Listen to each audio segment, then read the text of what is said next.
మరి వైజాగ్లో మొన్న జరిగిన సిఐఐ సమ్మిట్ అట్రప్లాప్ అయ్యిందని, అసలు పెట్టుబడులు తీసుకురావడంలో కూటమి ప్రభుత్వం ఫెయిల్ అయిందని చెప్పి పెద్ద ఎత్తున వైసీపీ నాయకులందరూ కూడా మాట్లాడుతున్న పరిస్థితి.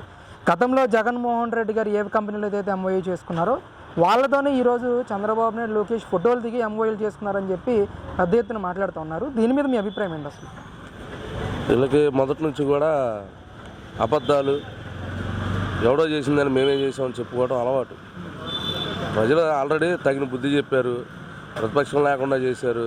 ఆయన వీళ్ళ తీరు తెన్ను మారలా, పార్టీ విధానం మారలా, పార్టీ కార్యకర్తలు మారలా, నాయకులు మారలా. అసలు వాళ్ళని వెంటేసుకుని తిప్పే నాయకుడు అసలు ఇంకా మారకపోగా పూర్తి సైకోయిజంగా మారి ఓడిపోయాడని పిచ్చితో పిచ్చెక్కి ఏది పడితే అది మాట్లాడుతున్నాడు. కళ్ళు దగ్గర పెట్టుకుని రాష్ట్ర ప్రజలు చూశారు. నువ్వు ఏ కంపెనీలు తెచ్చావో, నీ మంత్రి అమర్నాథ్ ఏ కంపెనీలు తెచ్చాడని సాక్షాత్తు అసెంబ్లీలో చెప్పాడో. అప్పడాల కంపెనీలు, లేకపోతే వడియాల కంపెనీలు, బిస్కెట్ కంపెనీలు ఇది తెచ్చాడని ఒప్పుకున్నాడు. నిజంగా నువ్వు ఆ రోజు తెచ్చిన కంపెనీలు అయితే ఆ రోజు అసెంబ్లీలో ఎందుకు చెప్పలేను? ఈ రకంగా ఇంత ఘనంగా సిఐ సమ్మిట్ పెట్టి నువ్వు ఎందుకు కంపెనీలు అనౌన్స్మెంట్ చేయలేకపోయావు? నువ్వు అప్పుడే నిజంగా ఎంఓఏలు ఇచ్చుంటే నువ్వు కూడా ఇట్లాగే ఇంత చేస్తేనే అంత చెప్పుకునే మీ పార్టీ మరి ఆ రోజు ఇంకా డబ్బా కొట్టుకునేవాళ్ళు కదా. నిజంగా ప్రజానికానికి తెలియపరచవచ్చు కదా. ఆ రోజు మీరు తెచ్చుంటే కనుక ఏమి లేదు. వీళ్ళకి ఏదో ఒకటి మాట్లాడాలా, పిచ్చి మాటలు. ఇవాళ తెలుగుదేశం పార్టీ, చంద్రబాబు నాయుడు గారు, నారా లోకేష్ గారు, అలాగే పవన్ కళ్యాణ్ గారు తీసుకునే నిర్ణయాల మీద మరి ఎన్నో కంపెనీలు మరి ముందుకు వచ్చి వాళ్ళకి కావాల్సిన సదుపాయాలు, ట్యాక్సులు ఎగ్జంప్షన్ కావచ్చు, భూమి విషయంలో కావచ్చు, మన రాష్ట్రం ఒక అడుగు వెనక్కున్నా కూడా కంపెనీల వల్ల భవిష్యత్తులో మరి ఎన్నో రకాల ఉపాధి అవకాశాలు కావచ్చు, ఎంప్లాయ్మెంట్ పెరిగి ఆంధ్రప్రదేశ్ అభివృద్ధి చెందుతుందని చెప్పి కృత నిశ్చయంతో ఈ సంవత్సరం 2 సంవత్సరాల పరిపాలనలో కూడా రెస్ట్ లేకుండా మరి నారా లోకేష్ గారు తిరుగుతూ ఉన్నారు. అన్ని విదేశాలు తిరిగి, ఆస్ట్రేలియా కావచ్చు, మన ఎన్నో విదేశాలు తిరిగి అనేక రకాల కంపెనీలు వైజాగ్ తీసుకొస్తున్నారు. గూగుల్ ఏమన్నా ఆశామాషి కంపెనీయా? మరి గూగుల్ ఆ రోజు జగన్మోహన్ రెడ్డి తీసుకొచ్చాడా? మరి నువ్వు అనౌన్స్మెంట్ చేయొచ్చు కదా.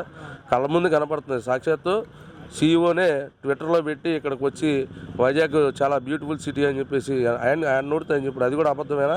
అది కూడా చంద్రబాబు నాయుడు గారు చెప్పించాడు ఆయన చేత. ఇవన్నీ కూడా పిచ్చి మాటలు, పిచ్చి వ్యవహారాలు.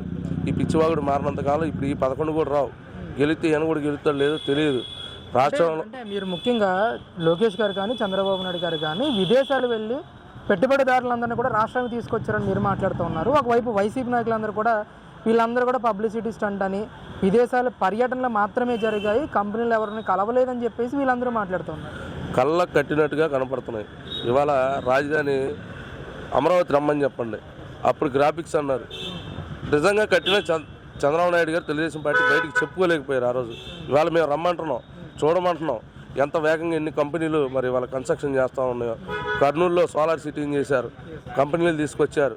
అలాగే తిరుపతిలో మరి మొబైల్ కానీ, టైర్ల కంపెనీలు కానీ ఎన్నో తీసుకొచ్చారు. కూడా వాళ్ళ వైజాగ్ చూస్తున్నాం కంపెనీలు వెంట వెంటనే ఎన్ని కంపెనీలు, యాక్సెంచర్ కంపెనీ కావచ్చు, గూగుల్ కావచ్చు, అలాగే డేటా సెంటర్లు కావచ్చు, వాటికి అనుబంధంగా ఉండే చిన్న కంపెనీలు కూడా మరి శరవేగంగా వచ్చి వాళ్ళ ఎంఓఏలు చేసుకొని భూములు కేటాయించుకొని కన్స్ట్రక్షన్లో కూడా దిగబోయే పరిస్థితి వాళ్ళు ఉంది. వీళ్ళకి ఏమి లేదు. జగన్మోహన్ రెడ్డి ఈ 5 సంవత్సరాలు కూడా కోర్టుకు వెళ్ళే సమయం కూడా లేదు. ఈయనకి ఈ ప్రజా పరిపాలనలో మునిగిపోయి నిమగ్నం అయిపోయి తాడేపల్లి నుంచి ఇంటికి రావడానికి కూడా పరదాలు కట్టుకుని తిరిగిన ముఖ్యమంత్రి ఇవాళ కోర్టుకి అటెండ్ అవ్వడానికి స్పెషల్ ఫ్లైట్ పెట్టుకుని 8 లక్షల రూపాయలంట గంటకి. ఇప్పుడు ఈయన సొంత డబ్బులు, అప్పుడు ప్రజాధనం 8 లక్షల రూపాయలు తిరిగే ముఖ్యమంత్రి లగ్జరీ ఫ్లైట్లు వేసుకుని తిరుగుతూ ఉన్నాడు. ఇవాళ సచ్చినట్టు అంటే దాదాపు 14 సంవత్సరాల తర్వాత జగన్మోహన్ రెడ్డి గారు రెండవసారి కోర్టుకు హాజరవ్వడాన్ని ఎలా చూడొచ్చుంటారు? ఆయన అక్రమాస్తుల కేసులకు సంబంధించి పచ్చిగా చెప్పాలంటే ముఖ్యమంత్రి అనే ఒక పదవిని అడ్డం పెట్టుకొని, ప్రజలను అడ్డం పెట్టుకొని అధికారం చేపట్టి మరి ప్రభుత్వం ద్వారా మరి ప్రజా పరిపాలన ఉన్నానని చెప్పి కోర్టును కూడా తప్పుదోవ పట్టించి ఇంతవరకు అటెండ్ కాల కోర్టుకి. నిజంగా ఆ రోజు మరి కోర్టులో కూడా సంబంధిత అధికారులను కూడా ఏ పైరువీలు చేసాడో కానీ ఇంతవరకు వెళ్ళాలి. ఇప్పుడు సచ్చినట్టు వెళ్ళాల్సి వస్తుంది తప్పట్లా. ఇదే ముఖ్యమంత్రి ఉంటే వెళ్ళేవాడు కాదు. ఇప్పుడు కూడా ముఖ్యమంత్రి పదవి ఉంటే వెళ్ళేవాడు కాదు. ఈయన అవినీతి ఆరోపణలు, ఈయన కేసులు ఇవన్నీ కూడా ప్రజలకు తెలియదేం కాదు. అసలు పచ్చిగా చెప్పాలంటే ఏ కోర్టు కూడా నీ మీద ఇన్ని ఆరోపణలు ఉన్నాయంటే అది ఒక పార్టీ, తెలుగుదేశం పార్టీ చెప్పవసలా, జనసేన పవన్ కళ్యాణ్ గారు చెప్పవసలా. న్యాయస్థానాలు ఉన్నాయి. ఖచ్చితంగా ఇతనికి శిక్ష అయితే పడింది ఎప్పటికైనా. దొంగే